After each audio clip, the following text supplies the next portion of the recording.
तुम्ही या चॅनलवर नवीन असाल तर सबस्क्राइब करा, तसेच लाईक आणि शेअर नक्की करा।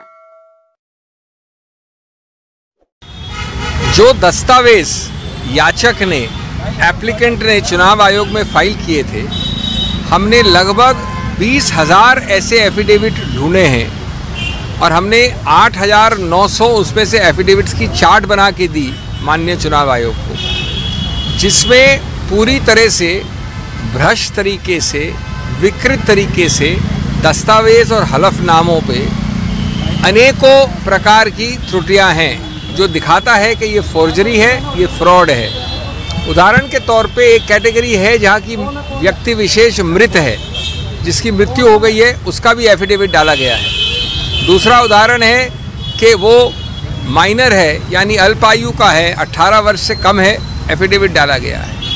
तीसरा कैटेगरी है, कई ऐसे एफिडेविट हैं जिसमें जो पद लिखा है एनसीपी का, वो पद कहीं जानता ही नहीं है। एनसीपी के संविधान में नहीं है, कभी लागू नहीं हुआ।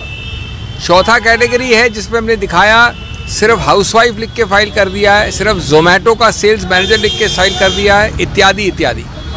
इस प्रकार से हमने 24 कैटेगरी बनाई। 24 कैटेगरी, उन 24 कैटेगरी से दर्शाते हैं कि ये सिर्फ मिथ्या प्रचार है, फ्रॉडुलेंट एफिडेविट्स हैं।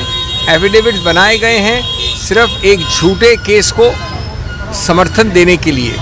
और इसका मतलब ये हुआ कि जो अजीत पवार फैक्शन जिसको आप कहते हैं, उनके पास कोई समर्थन नहीं है। ये बहस और दलील 20 तारीख को चलेगी, लेकिन हमने साथ साथ मांग की माननीय चुनाव आयोग से कि ये इतना गंभीर है, इतना व्यापक है कि ये अति आवश्यक है कि आप इसके विरुद्ध कानूनी कार्रवाई करें। झूठा बयान, झूठे हलफनामे देने के लिए उनको दंडित करें।